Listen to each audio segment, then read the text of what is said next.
Chapter 9. It was about 5 o'clock in the morning, and dawn was just emerging.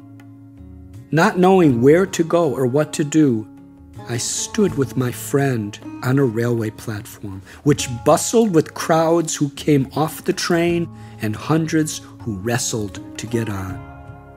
Amid it all, a strange comfort arose in my heart. It was similar to that feeling I had while praying in the temple of Kashi Vishwanath, a feeling that something special was about to happen in my life. There appeared to be a jovial mood in the crowd. Gary and I looked at each other, and remembering the flower that had determined our route through Europe, decided to stay put for the time being. After some time, the station became quiet. I saw some sadhus sitting some distance ahead in a circle on the platform. I gestured to Gary to wait, and I approached them. "Excuse me," I inquired. "Where are we?" Saying nothing, a sadhu stared up into my eyes as if he had been waiting for me. Rising to his feet, he broke the silence.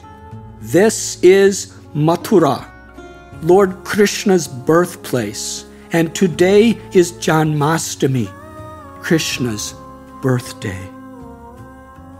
On their invitation, Gary and I walked with them to the place where the Janmashtami festival was being celebrated. As we approached the main gate, one elderly sadhu turned to me. "Do you know about Lord Krishna?" "Not very much," I admitted. I knew little more than he was the blue boy in my picture, that his name appeared in the mantra Mother Ganges had let me hear, and the story of how he broke the clay pot and fed butter to monkeys as a child. "Could you tell me more?" I asked. His face lit up with enthusiasm as he repeatedly rubbed his beard and began. "Krishna is our name for the one God of creation. He is without beginning or end, unborn and undying. The Lord resides in his supreme abode, but by his sweet will, he has taken birth in this world many times and in many forms throughout human history, all to show us the way out of suffering and into spiritual happiness." The sadhu pointed into a huge courtyard teeming with throngs of pilgrims. "In this spot," he said, "Lord Krishna first appeared on earth 5,000 years ago. Come, please join us in the celebration." What I saw inside spurred my curiosity. A massive mosque towered over a tiny underground temple for Krishna. "Is there some reason there is a mosque at Krishna's birthplace?" I asked our self-appointed guide. Previously, this was the site of the Adi Keshava Temple, one of the greatest monuments in the world. But in the 17th century, the Mughal emperor Aurangzeb destroyed it and built a mosque in its place. "Why?" Gary asked. The sadhu shrugged his shoulders to convey his helplessness. "I suppose this was his way of showing the superiority of his religion and his power over the subjugated Hindus." A hopeful smile crept back onto his face. "But there is a plan to build a majestic temple for Lord Krishna just beside the mosque. Soon it will rise. Anyhow, this place is sacred regardless of what man does to it. Now let us go in and celebrate." The mood inside the courtyard was indeed one of celebration. Thousands of worshippers stood in line to enter the small underground temple of Lord Krishna, and legions more gathered above. In every direction, people were celebrating. Hundreds danced and chanted to live music played with drums, flutes, and cymbals. Elderly scholars claimed their places and lectured to their followers, and on a makeshift stage decorated with bright-colored cloth, strings of flowers, and painted backdrops, stage actors in extravagant costumes relived the story of Krishna's advent.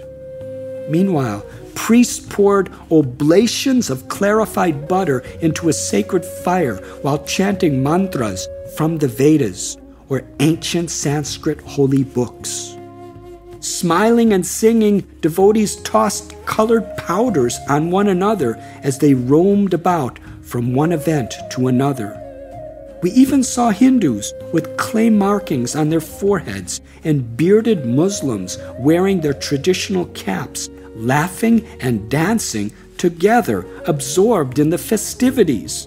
The recluses celebrated too, sitting on the sidelines, softly chanting and fingering their prayer beads. During the festivities, lectures, songs, or conversations, I frequently heard devotees say the word Vrindavan. I could sense how dear this place called Vrindavan was to them.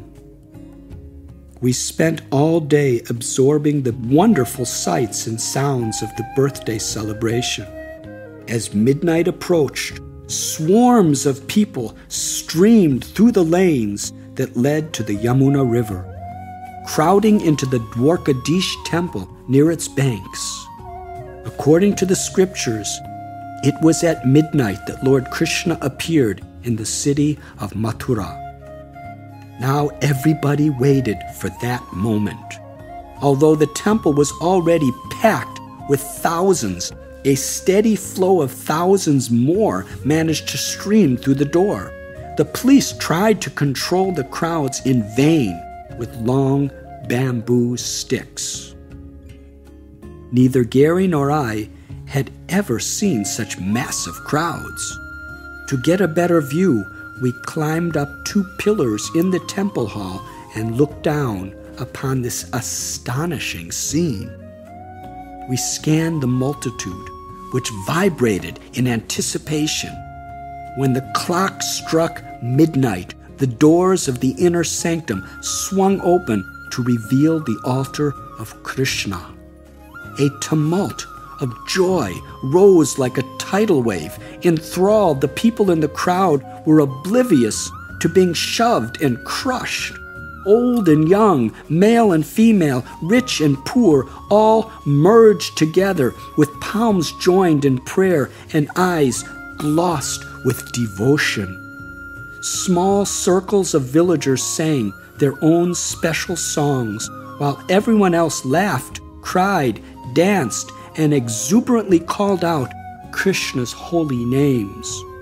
For Gary and me, clinging to our pillars, the eagerness of these pilgrims was astounding. At about 3 a.m, we found a place to sleep on the bank of the river Yamuna. We were told that this particular place, Vishramghat, was where Krishna personally took rest on occasion. The next day, as we strolled through the lanes of Mathura, 4 well-dressed young men rushed out from a tea stall to greet us. "We are proud to see foreigners in our city," the leader said. "Would you care to meet our revered guru?" "Sure," Gary replied. "We'd love to meet him." "Come, my friends," the man said, leading us back into the tea stall. "Long ago, our guru renounced the pleasures of this world to realize the highest truth. Guruji is a scholar who can answer any query you may have. We are among hundreds of his faithful disciples in this area. Excuse me while I go and call on him." Minutes later, the guru appeared. He was a man of 40 or so, with a shaved head. His movements were meticulous.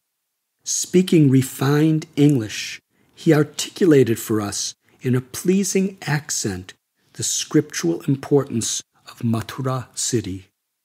To our joy, he invited us to spend our nights at his temple. We followed him into a small temple honoring Lord Shiva. In the middle was a Shiva lingam. Just behind it, an iron trident planted upright in the ashes of a sacred fire pit. The Swami carefully saw to our needs, bringing us a vegetarian dinner and answering whatever questions we asked. When night set in, the Swami offered Gary a straw mat on the floor to sleep and invited me to share his wooden bed. To sleep on the same level as this revered guru was an honor I did not deserve. I mused on how his many disciples would have given anything to be in my position that night. The Swami lay down beside me.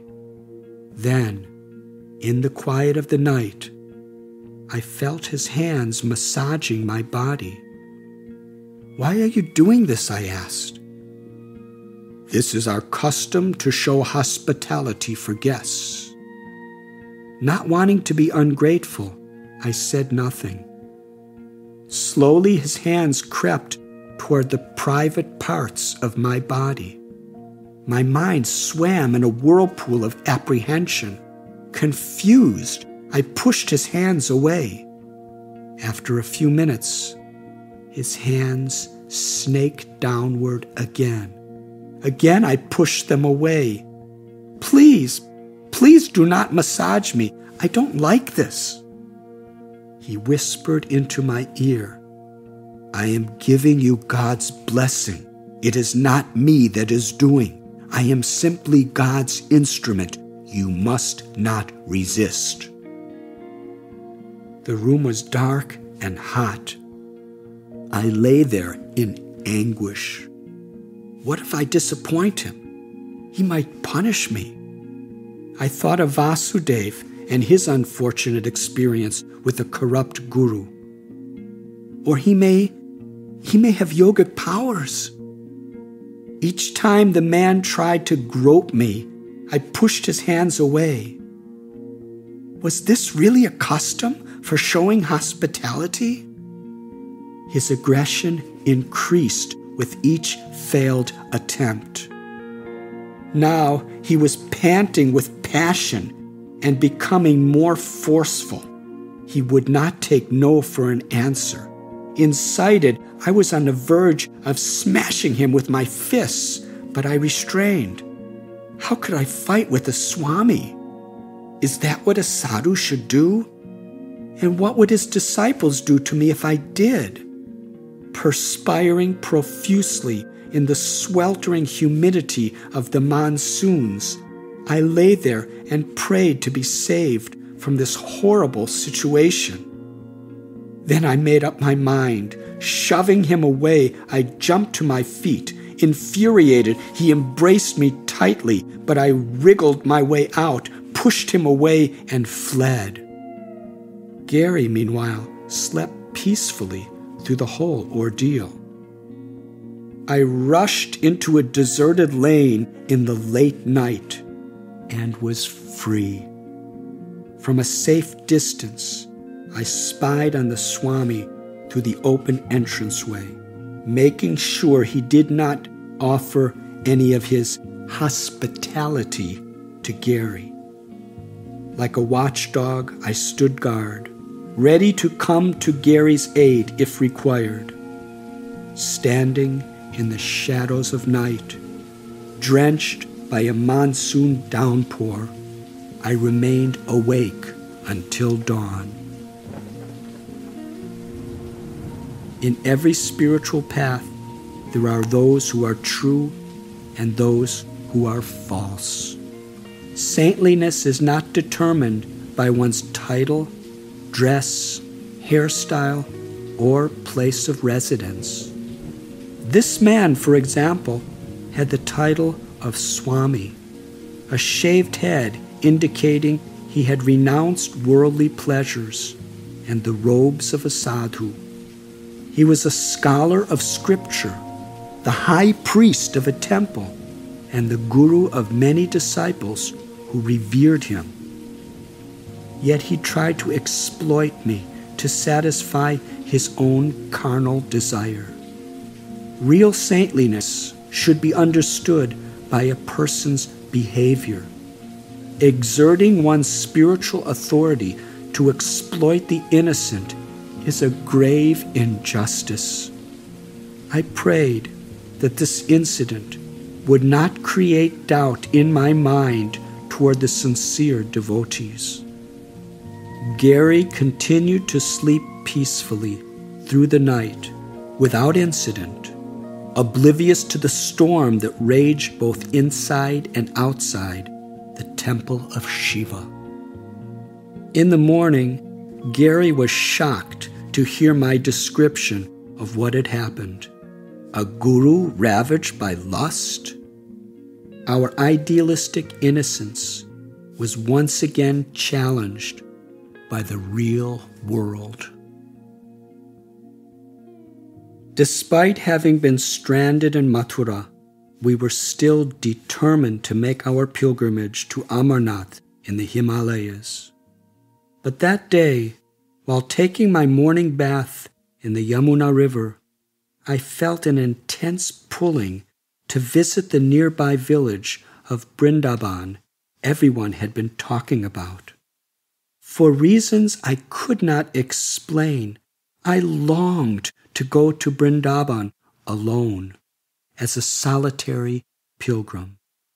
Gary agreed to meet me there the next day, at which time we planned to resume our journey to Amarnath.